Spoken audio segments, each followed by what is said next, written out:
kami prangkisa. Quoting po tayo si Senator Marcos and Senator Chis Escudero. Ang kakapal ng muka is a threat to sovereignty. So pag ginawa niya yon, o edi kinakain niya kanyang mga salita. And that could be a violation of the Constitution. Because if you're going to implement something that threatens the sovereignty of this country, then you are violating the Constitution. And I do not think the PNP or a police officer who knows his oath of office will follow an unconstitutional or illegal order. By, number one, the Speaker himself. Inamin na po niya na facilitator siya. Pangalawa, inamin na rin po yan nung hepe ng pirma na kinailangan nila ang partisipasyon ng mga representante para makamit ang 3% per district dahil di nila kaya yon.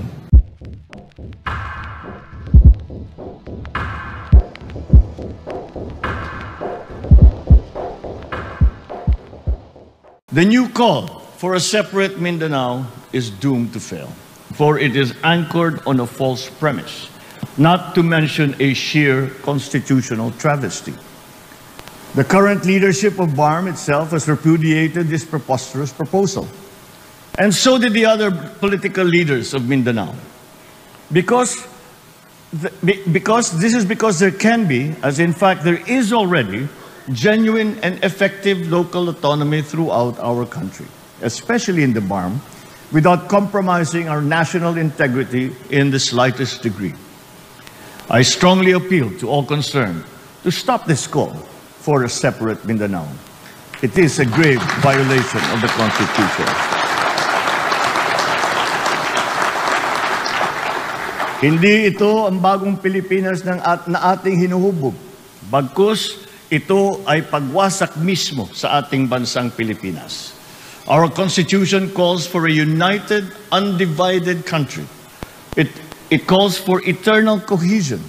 For this reason, unlike other constitutions, there is nothing in ours that allows the breaking up of this union, such as an exit provision. On the contrary, our Constitution does not recognize a right to rebellion, while our criminal laws punish it. Government has sternly enforced these laws to the letter and spirit, and this administration will be no exception. I have said it before, and I will say it again here. Our national territory will not be diminished, even by 1 square inch. We will continue to defend it against any and all threats, external and internal. We will not allow even an iota of a suggestion of its breaking apart. Alright, yan po ang naging pahayag ni Pangulong Bongbong Marcos sa muntik ko ng pasalamatan, Attorney Sal. Attorney Sal, what can you say dun sa naging statement ng Pangulo? Marami. I-break down natin yung mga sinabi niya. Number one, sabi niya, anong first na sinabi niya? It's doomed to fail. Doomed to fail. Mm-hmm. Doomed to fail. Mm-hmm. Well, an idea or an advocacy cannot be said absolutely doomed to fail. Kasi pinapanganak pa lang. Hindi pa natin alam yan. It's too premature to say na ito'y mabibigo. Isang ideya lang konsepto, isang advocacy niya, isang mungkay. Anong sabi pa ng Presidente Marcos Jr.? Kayo po ang saksi, mga taga-pakinig dito at taga-panood, palagi natin pinagtatanggol itong Presidente Marcos Jr. Pero at this particular issue, well, I have to respectfully disagree. And I'm pointing out why I'm disagreeing. That's the first one. The second one, sabi niya, it's a travesty of the Constitution. It's a violation of the Constitution. Tinitingnan ko yung saligang batas, wala akong makita ron na bawal ang mag-advocate ng isang ideya. Ang nakikita ko ron ay kinikilala ang kalayaan ng pagpapahayag ng mga damdamin, ng mga ideya kasama yan po sa freedom of expression, freedom of speech. Yan po ang nakikita natin. Ang sabi niya pa ay itong panawagan ay isang rebellion. Again, I will have to disagree. Kasi po, yung rebellion ay merong definitive definition sa ating revised penal code. Hindi po pumapasok sa rebellion.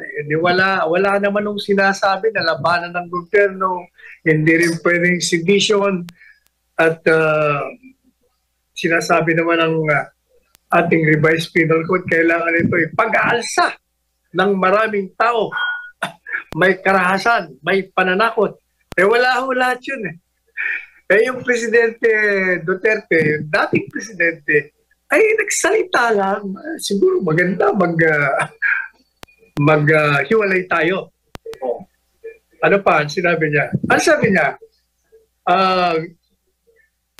hindi niya papayagan na pagkaroon ng diminishing ng territory. Teka muna, mawalang galang no. Presidente Marcos Jr., wala nang madidiminish kahit na magkaroon ng pag-aaklas. Sapagkat kung merong mang hiwalay na Mindanao Republic, ang bubuo po nito ay mga Pilipino din. Mga Pilipino rin eh. Isang lahi tayo eh. Katunayan, pag nagkakaroon nga ng Republic of Luzon, Republic of Visayas, Republic of Mindanao, o hindi tatlong bansa tayo, pero puro Pilipino. O parang magiging ano tayo, United States, kung maging estado man, yung tatlo, United States of Filipinos, di ba? So, walang pagsisira. Kailangan maging bukas po ang isipan natin dito. Palagay ko yung mga tagapayo ng Pangulong Ferdinand Marcos Jr. Naumpisahan kasi itong mga ex-cabinet members ng Pangulong Duterte. Talagang mabait ng presidente natin Ayaw ipahiya Sinabi nga, pinangunahan niyo pa ang Presidente Marcos Jr. Mr. President, this is just a suggestion. It is just a concept. It is an idea. And that is recognized by international law. Sinasabi ho na walang prohibition kasi nga, yan pong paghihiwalay ng isang bahagi ng isang bansa ng mga taong nakatira doon ay batay dun po sa prinsipyo ng self-determination. Madalit sabi, yung mga tao ay may karapatan na lumikha ng kanilang kinabukasan batay sa kanilang pangangailangan. Kung ang mga tao sa Mindanao ay naniniwala na sa pangkasulukuyang sistema, hindi sila nabibigyan ng kaukulang pansin. Ang development ng kanilang lugar ay hindi po kasing bigat, kasing pag-unlad ng Visayas at Mindanao. Aba, may karapatan doon silang talagang mag-isip. Teka muna, bakit naman Visayas at Luzon lang? Kami rin, buti pa magtayo na rin tayo ng ating sariling estado. Iyon po ang ideya. Hayaan po natin ito'y pag-usapan, tingnan natin ang kabutihan at hindi kabutihan bago po natin hatulan. Diyan po tayo dapat. Yan ang aking dyan. Alright. At Attorney Sala, no? Sinabi din ni Pangulong Bongbong na a divided republic cannot prosper. Sabi niya sa kanyang... sabi nino? Sino sabi? Si Pangulong Bongbong Marcos, he said that... alam ko si Bongo. A divided republic cannot prosper. Not necessarily. Pag sinabi mo kasing divided republic, yung republika nagbabanggaan. Pero pag sinabi mong yung Mindanao ay isang republic at yung Visayas nagkaroon din ng republic at yung Luzon may republic din, parang Estado Unidos yun. Iba-ibang estado na nagsama-sama. O kaya united. Hindi po ba? At But yan ang kanyang pananaw. Igagalang natin. But having respected it, it does not deprive us to express our thoughts on it. And how about dun sa ini-emphasize ni Pangulong Bongbong Marcos that ang kanyang position or his administration's position is introducing reforms to our constitution, extends to economic matters alone, or those strategically aim at boosting our country's economy, nothing more. Yun lang, economic provision lang. Alam po ninyo, Ginoong Pangulo, maraming gusto ng economic provisions. Although marami na rin nagsasabi na marami na tayong batas na niluwagan na natin, maluwag na. Pero sa totoo lang, alam nyo, maluwag nga na sinasabi. Pero ang pagpapatupad dyan ay wala sa hulog. Alam niyo ba kung bakit? Ako kahapon, may ka-meeting po ako mga Koreano. Nag-i-invest dito sa ating bansa. Pumasok sila, nakakuha sila ng lisensya to operate a business. Abay, maniwala kayo. Biglang tinanggalan ng lisensya. Kasi daw, initially, sinabi na walang compliance. At gumawa naman daw sila ng compliance. Pagkatapos ng compliance sila, tumahimik daw ang isang ahensya ng gobyerno ng 1 taon at 8 buwan. At during that interregnum, sila daw po, maliban pa doon sa pagsunod nila sa kakulangan ng mga requisitos sa isang kumpanya, nagdagdag pa sila ng 200 milyon para palakasin ang kumpanya, nag-hire pa ng mga personnel, madalit sabi, operating capital nila, dinagdagan pa. Kaya nagdagdag pa ng 200 million. Pagkatapos, after 1 year and 8 months, biglang sinarado sila. Kaya sabi sa akin ng mga Koreano, sabi niya mukhang dito sa bansa lang na ganito, na hindi tinutulungan ng gobyerno yung mga pumapasok ng mga dayuhan. Kaya kami nandito para tumulong. Bakit ganito? O yan ang problema nga dyan. At hindi lamang yan. Kasi nung nasa Malacanang po tayo, kausap ko yung ambassador ng China, kinakantsawan ko kasi. Yung dati hindi yung bago. Sabi ko, Mr. Ambassador, ang dami niyong pangako, yung inyong bansa, na daming investment na papasok dito. Mga malalaking kumpanya sa China. Pero walang nangyayari. Alam niyo po ang sabi, huwag niyo kaming sisihin. Kasi ang hirap magnegosyo dito sa inyong bansa. Ang dami kayong requirements. Kulang pa ang incentive. Madalit sabi, binubuksan nga natin. Pero bakit yan ang reklamo sa atin? Yan ang aking katanungan. Mahirap pag hindi enough yung pag-amyenda sa Constitution kung wala ding pagbabago dun kung wala yung good governance. Is that it, Attorney Sal? Yes, alam mo yung sinasabing ease of doing business, yun ang pinakamalaga. Kailangan, gusto nating papasukin yung mga yan, huwag nating pahirapan, talagang aalis yan. Hindi matutuloy. Magagalit pa sa atin. Samantala, Attorney Sal, sa gitna ng mga balitang aarestuhin na siya dahil sa umano'y warrant of arrest, mula sa ICC, sinabi ni dating Pangulong Rodrigo Duterte na hindi ito humihingi ng tulong kay Pangulong Bongbong Marcos. Giit pa ni Duterte na hindi niya kailangan ng anumang uri ng tulong mula sa punong ehekutibo. Narito ang balita ni Sara Santos. Wala raw kinalaman si Pangulong Bongbong Marcos sa balitang pag-issue ng International Criminal Court o ICC sa Pilipinas ng warrant of arrest kay dating Pangulong Rodrigo Duterte. Kahit nga raw ang tulong ng punong ehekutibo kaugnay nito ay hindi rin hinihingi ng dating Pangulo. Ito mismo ang isinagot ni Duterte kay Attorney Sal Panelo sa isang radio interview. Hindi nila ako mahuli talaga. Mahuli nila ako patay. Let me be very clear on this also, Sal. Mr. Marcos has nothing to do with the ICC. As a matter of fact, I am not asking for his help. Sarili ko itong They started even before him. Ako na ang bahala sa sarili ko dito. I will deal with the ICC myself. Hindi ko kailangan si Marcos. Kayong mga sundalo, tumabi muna kayo. Kasi hindi niyo ito away.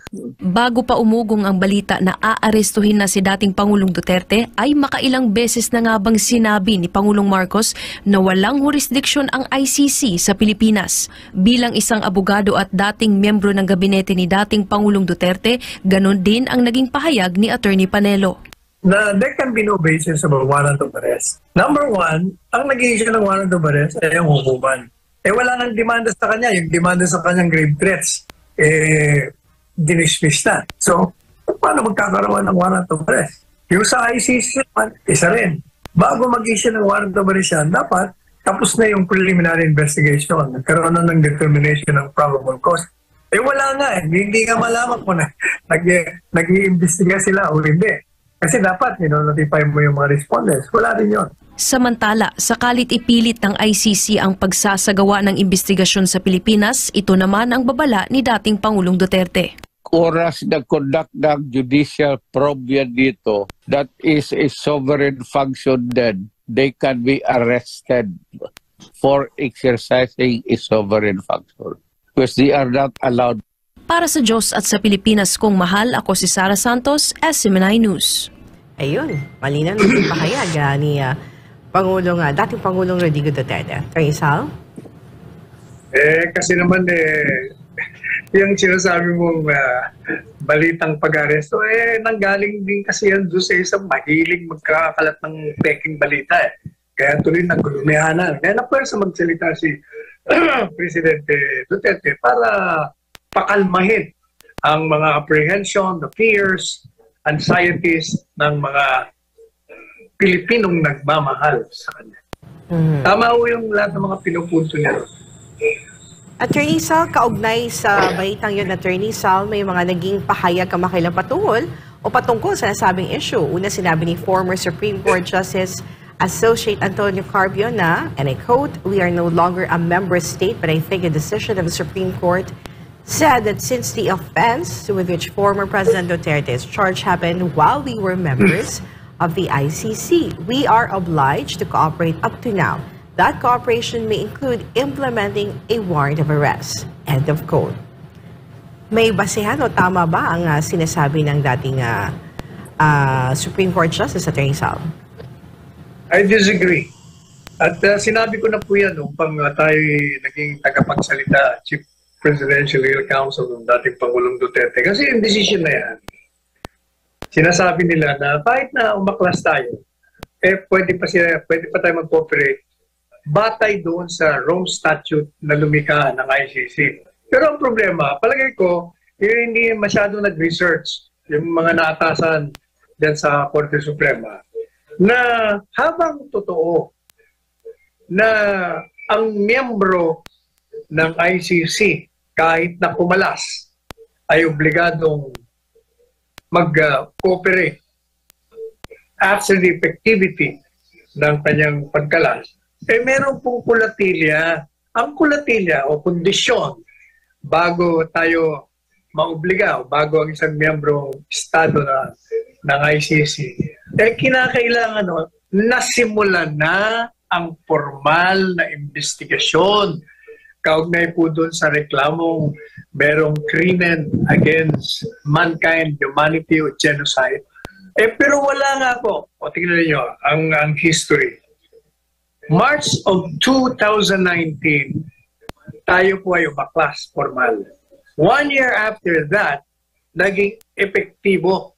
Nagsimula pa lang humingi ang special prosecutor ng ICC na kung maaaring magsimula na siya ng kanyang investigasyon. That was after the effectivity ng ating pagkalas formal. So, paano ngayon? Mali ang basis ng sabi ng Korte Suprema. Akala siguro nila, gaya ng mga pananaw din ng iba na matagal na nating winawasto na mukhang hindi naman pumapasok sa kanilang mga pagsusuri at kaisipan na yung sinasabing pag-iimbestiga, hindi po yon yung formal investigation na ginagawa ng special prosecutor kaugnay doon sa demanda. Kung hindi, yun po yung preliminary inquiry. Pag-aaral nila whether or not ICC has jurisdiction over us. Kasi yung lahat ng miyembro ng ICC, bago po makapasok, kahit na miyembro ka, kailangan meron din pong kondisyon. Papasok lang sila kung number one, walang kakayahan ang miyembrong estado o bansa na ipatupad ang kanilang sistema legal. Meaning, pag wala silang kakayahan, hindi nila ma-prosecute, mauusig yung mga pinag-iinalang nagkamit ng krimen. At kahit na merong kakayahan, kung ayaw nilang ipatupad, pwede rin silang pumasok. Yung kung kondisyon yung pinag-aralan muna nila, that was the preliminary inquiry whether the principle of complementarity exists. Alam po yung principle of complementarity. Kaya nga complementary, ibig sabihin, hindi mo tatanggalin yung sistema. Ika'y mag-a-assist lang. Pag hindi nag-function yung sa gobyerno ng bansang yun, pwede ka ngayon pumasok. Yung po ang mga kalakaran. At sinabi din Attorney Sala ni ICC Assistant Counsel Cristina Conti na hindi imposible na ipaaresto ng Philippine National Police si dating Pangulong Duterte at kung sino pa man ang kasali sa warrant kung ang PNP ay uutusan ng gobyerno ng punong ehekutibo na siya pinuno din ng PNP. So if mismo si Pangulong Bongbong Marcos ang magsabi, Attorney Sal, na ipaaresto at i-serve yung warrant of arrest, pwede ba yun, Attorney Sal? Well, number one, I don't think the President will do that because ang posisyon niya nga, bulat sa poll, ay walang jurisdiction. Sinabi niya na that internal intrusion, insistent attempts of the ICC to come into our prosecutorial and judicial system is a threat to sovereignty. So pag ginawa niya yon, edi kinakain niya ang kanyang mga salita. And that could be a violation of the Constitution. Because if you're going to implement something that threatens the sovereignty of this country, then you are violating the Constitution. And I do not think the PNP or a police officer who knows his oath of office will follow an unconstitutional or illegal order. Ipagpalagay na natin. Pero sa akin, malayong senaryo. This president will not do that. He is not inconsistent with his stand. Yan ang napansin ko sa kanya.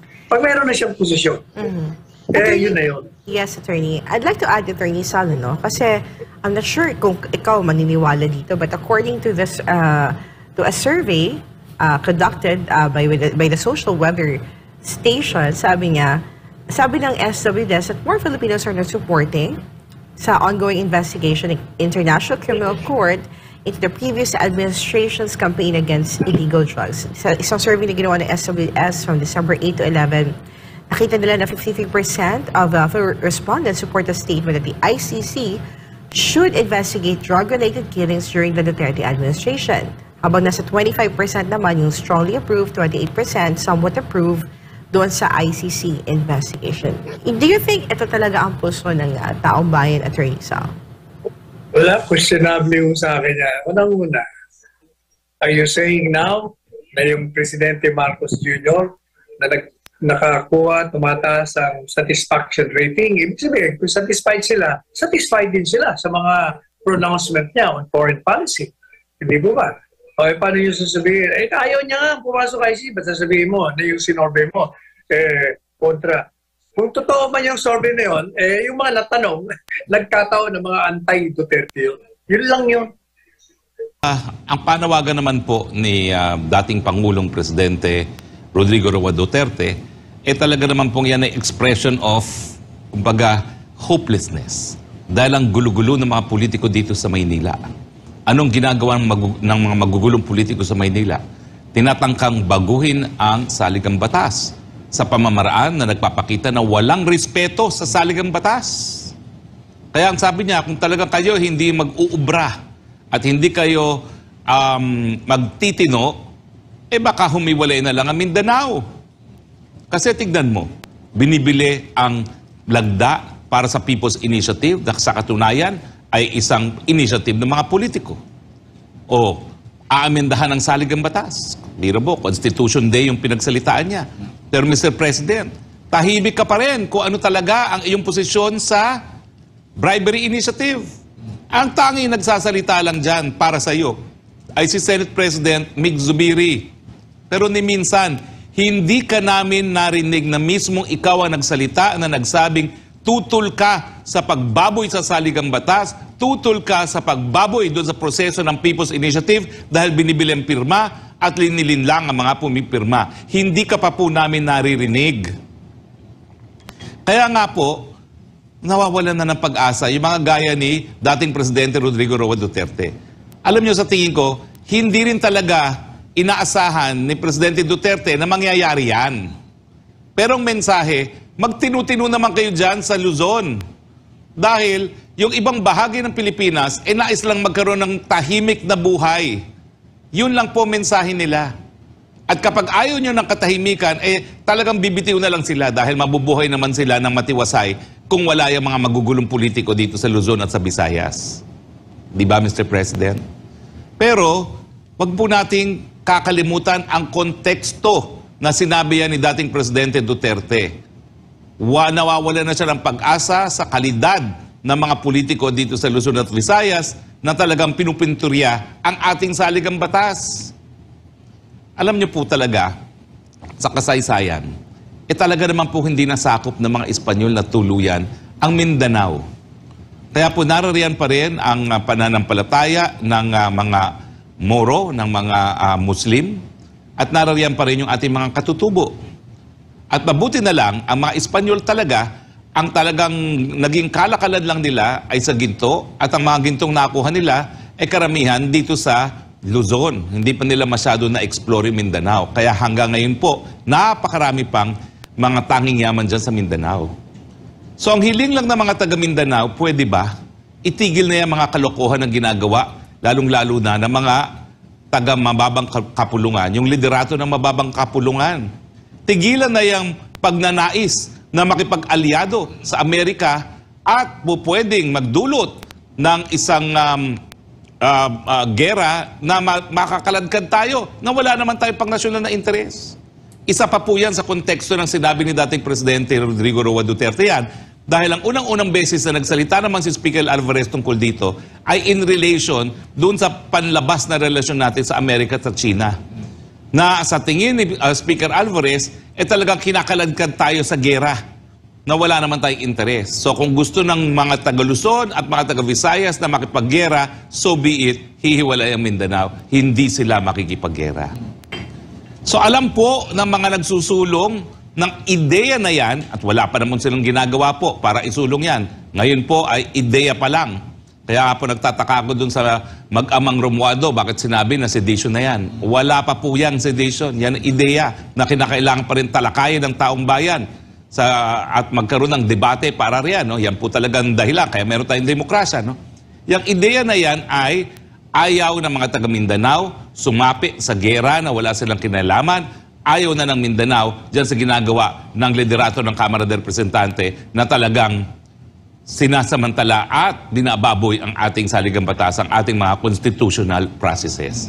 Yan pong konteksto na dapat maintindihan ninyo, yung panawagan na hihiwalay na ang Mindanao. Pero sa tingin ko po, alam naman nila kung dadaanin yan sa tamang proseso, at meron pong tamang proseso dyan, daraan at daraan po yan sa UN na magkakaroon ng referendum. Pero ang boboto po, hindi lang ang mga taga Mindanao, kundi ang buong bansang Pilipinas. At sa tingin ko nga, ang buong bansang Pilipinas, hindi papayag na mawala yung Mindanao kung saan nanggagaling ang tanging yaman na dahilan kung bakit napakalakas at napakasigla ng ating ekonomiya ngayon dahil halos lahat ng nickel at ginto galing ngayon dyan sa Mindanao. May tayong matututunan dyan sa Switzerland dahil sila yung nagpasimuno ng People's Initiative. Alam niyo sa Switzerland, pati yung desisyon kung gagawa ng tulay, sinusumite yan sa taong bayan. So ganyang kasigla ang kanilang demokrasya. Wag na natin pag-usapan yung iba pang mga bagay. Pag-usapan na lang natin yung tamang People's Initiative ng matuto yung mga taga-kamara. Para sabihin sila ng mga Swiso na dahil kami naman nag-imbento niyang People's Initiative na yan, hindi dapat binibili ang boto, hindi dapat nanlilin lang. Pero ang usapin pang tao naman po, yan po ay hindi lang usaping internal. Yan po talaga ay usapin ng buong daigdig. At nakasaad po yan sa UN Charter. Pero ang sinasabi ko nga, dahil sila ay Switzerland, ang pinakamagaling na maitutulong nila sa atin ay yung mensahe. Dahil sila ang nagsimula nitong People's Initiative kung paano dapat talaga ipatupad ito.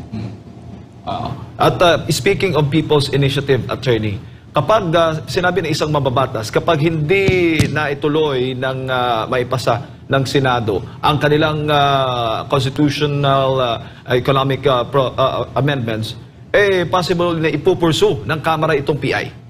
Ay, hindi naman ako naniniwala na tinigil na nila yan Dahil nagsalita na si Congressman Salceda na tuloy pa rin ang pangangalap ng pirma, di ba?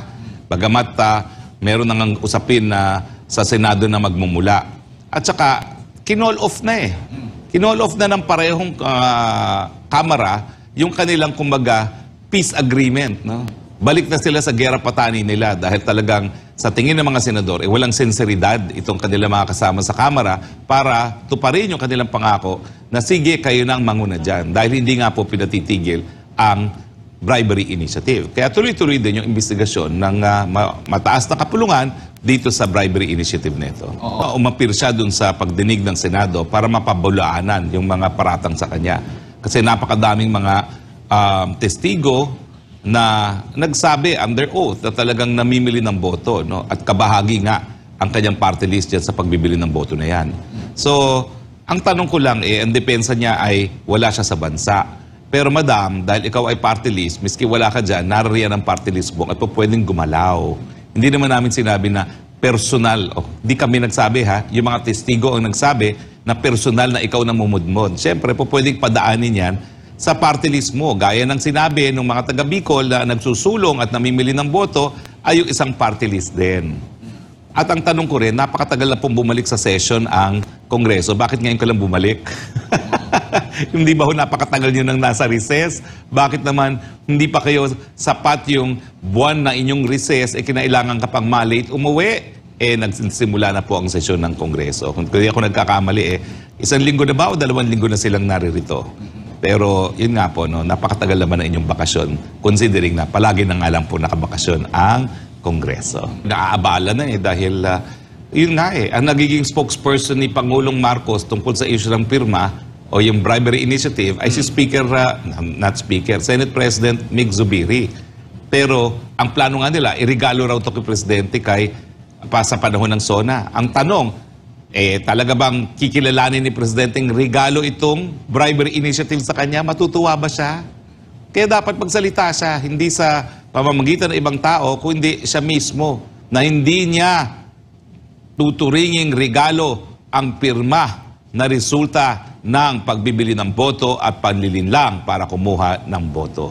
Mr. Speaker, wala naman dun sa pinapipirmahan ninyo ang mga economic provisions. Ang pinapipirmahan nyo lang kung magsusumite ng mga proposal para baguhin ang saligang batas, tanging Kongreso lang ang maririnig ang boses dahil inaalis nyo nga po yung separate voting. Ang gusto nyo, joint voting. So hindi po namin alam kung ano ang inyong intensyon. Kaya nga po nagagalit ang taong bayan.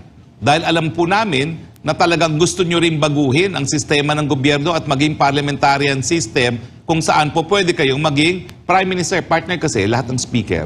Chances are, sila rin maging Prime Minister kung tayo magbabago. Dahil sila na yung namumuno sa Kongreso at yung ating mga congressmen at congresswomen naman, sila yung talagang uupo as Member of Parliament. Now, 24 yung mga senador, may ilan dyan mananalo locally. No? Sila Loren Legarda, nanalo na dyan as Congresswoman, so kaya niyang bumalik dyan. Pero ang katotohanan yan, ang makikinabang dyan, kung sino may hawak ng Kongreso, kapag nagbago na tayo ng sistema ng gobyerno, at yan po ang Speaker Martin Romualdez. Tigil na po natin itong usapin ng economic provision dahil kung economic provision po ang gusto ninyo, sana yan ang linagay ninyo na gusto nyong baguhin sa taong bayan. Nanyan po ay magkaroon ng debate at diskusyon kung tama ba o hindi ang gusto nyong baguhin. Pero ang binabago nyo lang po, yun nga po, ginagawa nyong pipi at bingi ang mga senador. Kaya naman, sigurado sila na ang intensyon ay buwagin ang Senado. Huwag ka mag-alala, Senator Angara, ang sambayanan naman ay suportado kayo. Alam nyo, suportado namin kayo hindi lang dahil naniniwala kami na patuloy dapat ang ating Senado dahil ang Senado mas malawak po ang pananaw sa mga issue at hindi sunod-sunuran sa isang speaker. Kung hindi naniniwala din ang Pilipino kasi na hindi dapat sa ganitong pamamaraan makakamit ang People's Initiative. Suportado po namin kayo. At ngayon makikita po ng Kamara kung paano nga na magkaroon ng alyansa sa panig ng sambayanan at ng 24 senador na ang mandato ay diretso nang galing sa taong bayan. Na naging panauhin na natin dito si Attorney Lambino, no, na siyang naging petitioner dun sa Lambino versus Comelec. At dinitali po niya at binasa ko rin ang desisyon na bagamat ang naunang desisyon sa Miriam Defensor Santiago versus Comelec ay wala ngang enabling law para magkaroon ng People's Initiative, binago na po yung ruling na yan ng ating Korte Suprema sa Lambino versus Comelec at sinabi na sapat na basihan na yung enabling law, yung ROCO law na ngayon po ay batas. No? Pero ang sabi ng hukuman, hindi pa rin po pwede mag-People's Initiative yung grupo ni Lambino kasi ang pinopropose nila ay malawakang pagbabago ng saligang batas o revision na tanging Kongreso lamang ang po pwedeng magpasimuno. Kapag ang initiative ay galing sa People's Initiative, kinakailangan amendment lang, isa lamang at hindi marami. Now, in fairness, itong ginagawa ng mga bribery initiative, isa lang ang kanilang amendahan. Yung provision na nga na kapag nagkakaroon ng Constituent Assembly, magkakaroon ng joint voting kesa separate voting ang Kamara at ang Senado.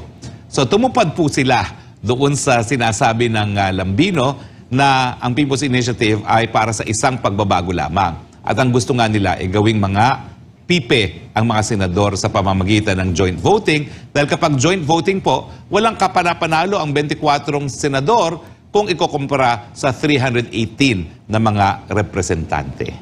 May limit ba yan, attorney, na halimbawa sa isang set of Congress, isang beses lang tayo pwede magbago ng konstitusyon or mag-amyenda sa ating konstitusyon? Halimbawa, kung naipasa itong People's Initiative, tapos meron pang economic chachay, hindi ba yun, or pag-iisahin lang yan, and once na nagkaroon na sila ng pagbabago within that set of Congress, hindi na sila pwede mag-singit pa ulit? Hindi po pwede pa ulit-ulit yan.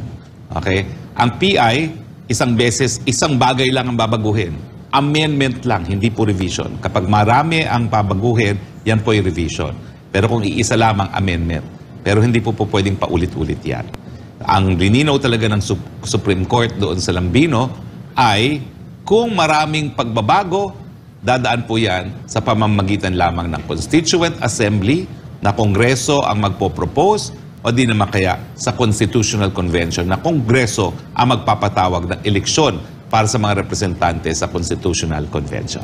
Sabi naman ng nasa Senado, possible by October, baka matapos na nila yung paghimay dito sa economic provisions at parang medyo malayo ito doon sa target naman na nais ng Kamara. Alam mo, binasa ko yung Senate resolution na yan, no? Na dinidiscuss nila ngayon. Ang pinagdedebatihan, kinakailangan pa ba magkaroon ng pag-amenda sa saligang batas? Or kung ang pagbabago sa saligang batas yung paglilinaw na po pwede nang gawin ng Kongreso yung pagbabago sa mga economic provisions. Kasi meron naman tayong specified economic provisions at ang dadagdag nila doon is as may be provided by law. Gaya na nangyari doon sa pag-amenda sa Public Service Act. So, ang kinukonsidera po ngayon ng Senado yung charter change, yung isang itatanong sa taong bayan, kung po pwedeng ibigay na sa Kongreso, voting as a separate bodies, no, of one Congress, ay sila na yung magbigay ng mga exception to the nationality rule pagdating sa mga iba't ibang industriya. So sa palagay ko po, napakagandang compromise ito kasi hindi na natin kinakailangang baguhin ang saligang batas mismo. Kongreso na, kung sa tingin nila na allowed naman ng batas yan, ang gagawa ng ordinaryong batas. Pero siyempre, kung ang kanilang batas ay salungat sa saligang batas, pwede pa rin ipawalang bisa ng ating Korte Suprema, no? Sa ngayon po, yung pag-amenda sa Public Service Act na sinasabi na marami ng mga industriya na pwede nang pasukin ng mga dayuhang mga nangangapital, marami pong challenges ngayon sa Supreme Court. So actually, yung pagiging epektibo nitong Senate resolution nito ngayon ay nakasalalay din sa desisyon ng Korte Suprema kung tama ba ang ginawa ng Kongreso na sa pamamagitan lang ng batas, linif po yung ilang mga nationality requirements. And malinaw naman siguro at hindi na needed ng debate dito, attorney, kung ang botohan ba sa pagbabago ng konstitusyon ay separately or jointly. Tama ba? Well, ang sabi po muna ng retired justices sa pagdinig ng Senado, ang pag-aamenda ng saligang batas, hindi po trabaho ng Kongreso yan. Pero kung sa pagbuo ng ordinaryong batas, kinakailangan bumoto separately ang Kongreso sa Senado, lalo na mas matinding dahilan na kapag ang babaguhin ay ang ating saligang batas, kinakailangan separate din ang kanilang voting. Kasi mas sagrado yung trabaho ng Kongreso sa ordinary lawmaking kapag sila ay gagana bilang isang constituent assembly. So mas malaki pang dahilan na dapat voting separately dahil mas matinding trabaho yung gagawin nila as a constituent assembly. Lininaw po yan ng mga retired justices na hindi po yan legislative function. That is a special function given to Congress. More reason that they should vote separately and not jointly. Pero tingin mo, attorney, kasi di ko lang alam kung meron na bang desisyon ang Korte Suprema ukol dyan or ito lang mga opinion ng mga retired justices kung separately ba or jointly or kailangan talaga merong maghain ng petisyon para once and for all malinawan kasi ang posible ring mangyari, halimbawa nag-uusap sila doon sa economic chacha, ganito ganyan. Tapos magkakaroon na naman ng debate kasi iba yung pananaw ng ibang mga mabatas na dapat jointly, dapat separately, wala silang kumbaga malinaw na pagbabasehan. Well, unang-una, lilinawin ko po, nung sinabi ko na hindi trabaho ng Kongreso yung pagbabago ng saligang batas sa Constituent Assembly, ang sabi po ng mga retired justices, hindi siya legislative function. Hindi siya ordinaryong trabaho ng Kongreso. Kapag sila ay umupo bilang Constituent Assembly, they're not sitting as a lawmaking body. They are sitting as a Constituent Assembly, a special body created by the Constitution to propose amendments. Okay? Para malinaw po tayo. Now, sa issue ng voting separately or jointly, wala pang kaso. Kasi hindi pa natatangkayan. Magkaroon ng naunang mga pagtangka. Pero sa aking memorya, ngayon lang ito na ang proposal ay gawing isa ang voting, joint voting. Bakit? Kasi mga naunang pagtangka, hindi nga po natuloy dahil ang proposal ay buwagin ng Senado. At alam nila na hindi papayag ang Senado. No one will vote for the abolition of the Senate amongst the senators. Di ba po? Existential question nila yan. Dahil alam ngayon ng mga promotor sa mababang kupulungan na hindi papayag ang mga senador, ang tanging paraan na nakita nila is pag-amenda ng saligang batas, yung mga proposal sa pag-amenda, wag na natin bigyan ng mga senador sa pamamagitan ng joint voting instead of separate voting. By, number one, the Speaker himself. Inamin na po niya na facilitator siya. Pangalawa, inamin na rin po yan nung hepe ng pirma na kinailangan nila ang partisipasyon ng mga representante para makamit ang 3% per district dahil di nila kaya yon. So, pinasinungalingan, nasabi ko na ngayon yan, pinasinungalingan na nila na wala raw kinalaman ang Kongreso rito. At ang pangatlong dahilan, sino ang magbebenepisyo kapag nagkaroon ng joint voting? Tanging Kamara lang po. Dahil ang Kamara ang masusunod kung ano yung mga pagbubuto ng taong bayan sa pag-amenda ng ating saligang batas. So kumbaga yung tanong na yun, sino kayang nag-formulate nun? Well, yun na nga po, sila rin, no? Para nga masunod ang gusto nila. Diba? Dahil alam nila na yung mga naunang tangka na palitan ng sistema ng gobyerno, tututulan talaga ng mga senador. Ang mga senador, unanimous sila sa pagtutol dito sa bribery initiative, hindi lang dahil sa pamamaraan, kundi sa kanyang intensyon na gawing pipe ang mga senador. Ano ba sinasabing hamon na yan? Nagkaroon na nga ng resolution na approved by all senators. No? Matagal na nga po yan. Kaya nga po, for the second time around, may senador na nagsabi ang mga kongresista, makakapal ang mukha. Ayan, oras sa Baka bukid. naman tanggalin nyo na naman kami ng prangkisa. Wala na nga kami prangkisa. Ha? Easy. Quoting po Oo. tayo sa Senator Marcos and Senator Chis Escudero, ang kakapal ng mukha ng mga kongresista. Ayan.